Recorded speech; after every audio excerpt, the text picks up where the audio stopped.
Bonjour, je m'appelle Marion Motin, je suis chorégraphe et j'ai fait danser Stromae, Christine, Dua Lipa et Juliette Binoche. Et je vais vous raconter tout ça.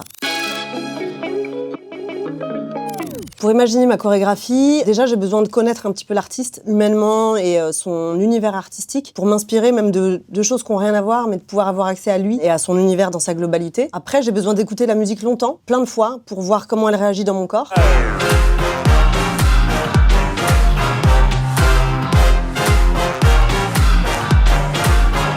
Avec Stromae, le truc, c'est que déjà, j'ai appris vraiment à connaître son corps à travers le clip de Papa Outé et les lives. Pour tous les mêmes, il m'a vraiment dit, il m'a fait confiance, il m'a expliqué le pitch, il m'a expliqué ce qu'il voulait. Et c'est rare que j'arrive avec une chorégraphie déjà montée, mais c'était tellement short en termes de timing que j'avais préparé la chorégraphie chez moi. Je sais pas, peut-être deux, trois soirs. Avec l'information je connais Stromae, je connais son corps, je sais comment il bouge, donc je me mets dans sa peau quand je crée la chorégraphie. Et il est venu au matin de la répète, il a appris la choré en 30 secondes, très énervant. Et tous les danseurs étaient là et ça s'est fait hyper facilement comme ça. Pour tous les mêmes, ouais, c'était avec Henry Sheffield. Henry, il a une idée vraiment très précise de ce qu'il veut faire, donc c'est très détaillé, c'est très timé, c'est très voilà, c'est vraiment un synopsis très pointu. En fait, avec Stromae, le truc c'est que déjà les costumes, c'est Coralie aussi, sa femme avec la marque Mozart qui intervenait, donc il y a eu des pièces de Mozart, c'est elle qui faisait vraiment le stylisme et chaque corps de métier était super fort. Donc le réalisateur avec son idée, même si tout passe par Stromae et lui c'est la tête pensante du projet, donc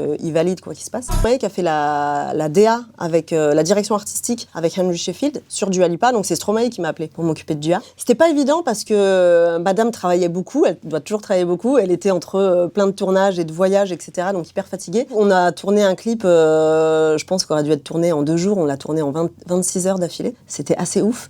Après, Dua, ce qui est cool, c'est que elle se plaint pas, elle bosse le truc. Donc c'était assez agréable. Elle était pas forcément à l'aise dans ce que je proposais parce que je pense que c'est pas l'univers qu'elle a l'habitude de faire en chorégraphie. Mais elle a été hyper disponible, drôle et en plus entourée de danseurs, donc ça aide quand même à un moment donné à apprendre les choses et à se sentir plus en confiance. Mais ça a été assez facile, on a pas mal rigolé. J'ai plus l'habitude de faire des clips avec des artistes que je suis dans la durée, donc Stromae, Christine, etc. C'est des artistes que j'ai suivis, donc que j'ai appris à connaître. Après, Dua, je la connaissais pas. Je me suis vraiment fiée au réalisateur, etc. Qui avait une idée de patte artistique très précise. Donc là, c'était un risque aussi, en fait. Peut-être qu'elle allait pas du tout rentrer dans le truc, mais ça l'a fait.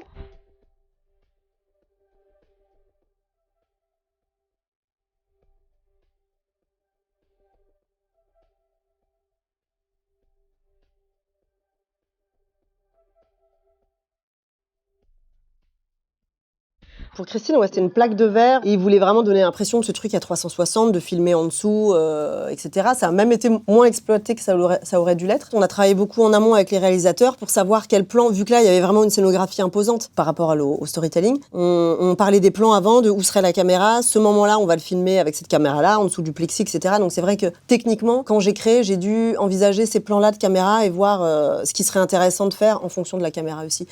Et il y a des choses qui se sont faites sur le moment au tournage. Je suis obligée d'imaginer un truc dans une chorégraphie d'ensemble parce que sinon c'est comme si je racontais une histoire qui était trop cut et qui n'avait pas de sens. J'ai besoin d'un début, d'un déroulé et d'une fin, sans qu'il y ait une histoire très claire. Mais il y a toujours une histoire, même si c'est une histoire abstraite, de mouvement, de corps, d'énergie, il y a un truc. Après, non, c'est juste que j'ai adapté. J'avais des contraintes techniques à prendre en compte assez importantes. Ouais. Christine, je trouve que c'est une super danseuse. Déjà, c'est une bosseuse de dingue. Et puis, j'ai commencé, elle avait déjà dansé, donc elle avait déjà des facilités de la connaissance. Et au cours de son concert, aussi l'évolution quand tu danses tous les soirs sur scène, entourée de danseurs qui ont un certain niveau aussi. Forcément, tu progresses. Et puis elle continue, c'est un truc qui lui plaît vraiment la danse. Et de toute façon, elle s'exprime avec son corps, qu'elle le veuille ou non. C'est quelqu'un qui parle avec son corps beaucoup. Et le niveau, ouais, c'était cool parce que je me suis jamais restreinte avec elle. Je pouvais aller dans n'importe quelle sphère, elle suivait quoi. Il n'y avait pas de souci.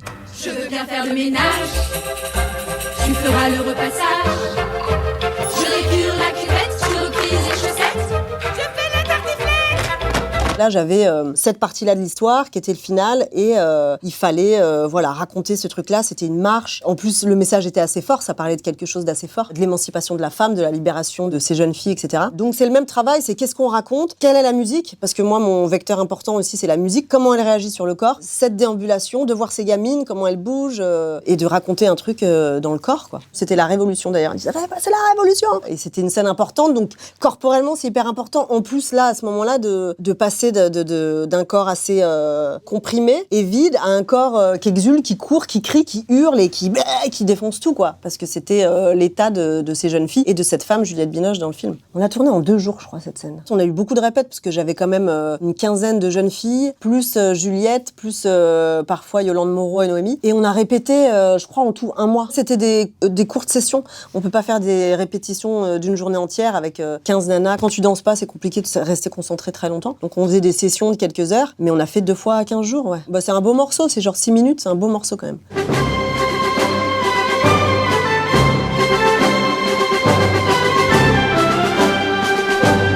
C'est un spectacle qui parle de la chefferie, des grands chefs, des grands leaders.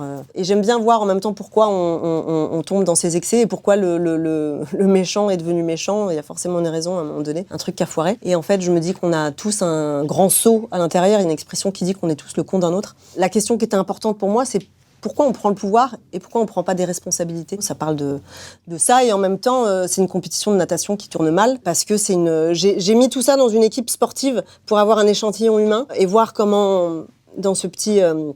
ils sont 8 danseurs et un comédien. Et dans ce petit microcosme, comment les rôles se font, qui prend le pouvoir, qui prend ses responsabilités, qui a envie d'écraser l'autre, etc. On démarre sur un boléro de Ravel. Clac, 15 minutes, je les mets en sang, en sueur. Au bout de 15 minutes, ça démarre là-dessus. Et c'est compliqué d'avoir un truc à dire et de le garder comme ça et de s'être donné en résidence plein de fois. Ah, on est prêt, on est prêt, on est prêt. Ah, bah non, finalement, on n'est pas prêt. Ah, on est prêt. Et donc, je crois qu'on est tous terriblement excités. Et à un moment donné, dans un spectacle, t'as juste... Enfin, tu le donnes. En fait, tu le donnes. Et il t'appartient plus. Et ce qui fait vivre le spectacle, c'est de le partager. Et donc là, on a juste envie de le partager, quoi, de le jouer.